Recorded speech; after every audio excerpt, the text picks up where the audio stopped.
ሰላም ጤና ይስጥልን። ዛሬም እንደተለመደው ፕሮናንሴሽን ሩል ኤንድ ፕሪንሲፕልስ ቀጣዩን ክፍል እናያለን ማለት ነው። ኦኬ አምስተኛው ህግ ሁለት ኦ ቫውል ያቀፈ ቃል በሚመጣበት ጊዜ እነዚህ ሁለቱ ኦ በኡ ድምፅ ነው የሚነበቡት ማለት ነው። ኦኬ ኤክሰፕሽን አላቸው። አዎ ኤክሰፕሽን አላቸው። ለምሳሌ ዲኦኦአር ዱር ተብሎ አይነበብም፣ ዶር ነው። እዚህኛው ብቻ ላይ ዶር ብላችሁ ታነባላችሁ። ለምን እንደሆነ አይዶን ነው።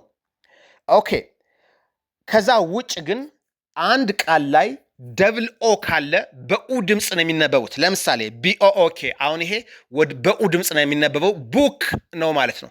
ይሄ ድምፅ ለጠጥ ተደርጎ ቡክ ምናምን አይባልም። ኦኬ የኡ ድምፅ ነው ያለው። ቡክ እንደዚህ፣ ቡክ እንደዚህ ነው የሚነበበው። ሲኦኦኬ እንደምታዩት እዚህ ቃል ውስጥ ደብል ኦ አለ። ስለዚህ በኡ ድምፅ ይነበባሉ። ኩክ ኤፍኦኦኤል ፉል ነው። ኤምኦኦኤን ሙን። ፒኦኦኤል አሁን ፑል ነው። ወደ ኡ ድምፅ ነው የምትወስዱት። ፑል ነው። ፑል ኦኬ ፑል። ኦልራይት ኤስኦኦኤን ሱን። ኦልራይት ሱን ብላችሁ ታነባላችሁ ማለት ነው። ኦኬ ወደ ህግ 6 እንምጣ። አንድ ቃል ከኪው በኋላ በዩኢ ካለቀ ዩና ኢ አንፈልጋቸውም። ለምሳሌ ቡቲክ፣ ዩኒክ ብለን እንዳየነው ማለት ነው። ነገር ግን አንድ ቃል ከዩ በኋላ ለምሳሌ ከዩ በኋላ ከኤል በኋላ ዩኢ ካለ ግን ማለት ነው ኢን ብቻ ሳይለንት እናደርጋለን። ለምሳሌ ቢኤል ዩኢ አያችሁ፣ ከኤል በኋላ ዩና ኢ ነው የመጡ ማለት ነው። የመጨረሻዋ ኢ ሳይለንት ትደረግና በኡ ድምፅ ነው የምትነበበው ማለት ነው። ብሉ ብሉ ትሆናለች። ብሉ ኦኬ። ጂኤል ዩኢ ግሉ ግሉ። ኤስ ዩኢ ሱ። ሲኤል ዩኢ ኦኬ ክሉ ኦኬ። ዩ ላይ ድምፁ ያቆማል። ኢ የምትባሏ የመጨረሻዋ ትወገዳለች ማለት ነው። ኤፍኤል ዩኢ ፍሉ ብለን እናነባለን በኡ ድምፅ ማለት ነው። ዲዩኢ ዱ ብቻ ኦኬ ዱ። ዲና ዩን ታነባላችሁ፣ የመጨረሻዋን ኢን ትተዋታላችሁ። ዱ። ቲአር ዩኢ ትሩ ኦኬ ወደ ኡ ትሩ። አይኤስኤስ ዩኢ ኢሹ። ቪኤኤል ዩኢ ቫልዩ ቫልዩ ኦኬ በኡ ድምፅ ነው የሚነበብ ማለት ነው። ኦኬ ወደ ህግ 7 እንምጣ። አንድ ቃል ከዩ በኋላ መጦ በኤል ወይንም በሁለት ኤል ካለቀ በኡ ድምፅ ነው የሚነበበው ማለት ነው። ኦራይት ይሄ የህግ 6 ነው ማለት ነው። ኦኬ ህግ 7 እንምጣ።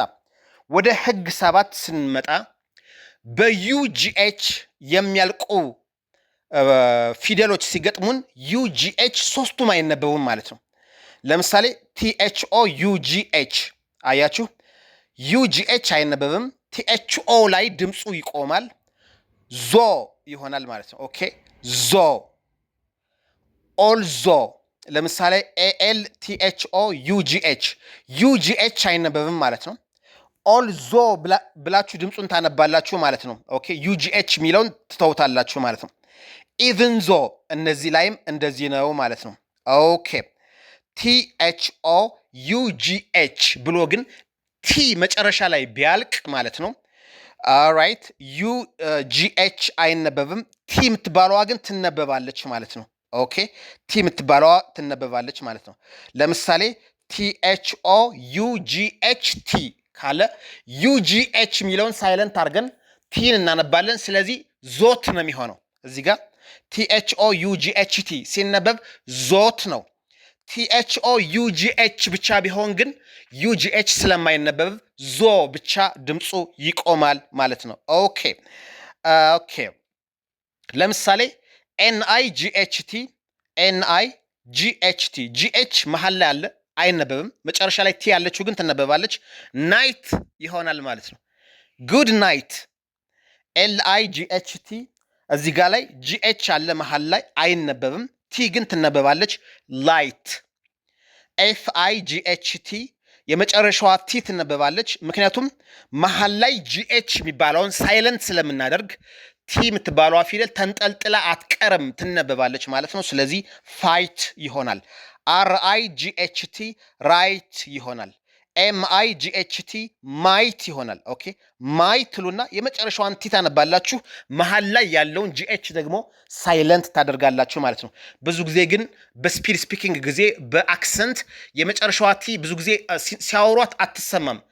ጉድናይት ነው እንጂ ጉድናይት እንደዚህ አይነት አይነበብም ማለት ነው። በስፖክን ነጮች ኔቲቮች ሲያወሩት ቲ የምትባለዋን ይደብቁታል ማለት ነው።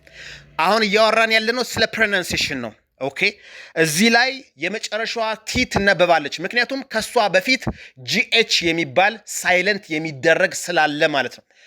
ይሄንን ይመስላል። በሚቀጥለው ሌሎችን እናያቸዋለን። Thank you for watching. Bye bye.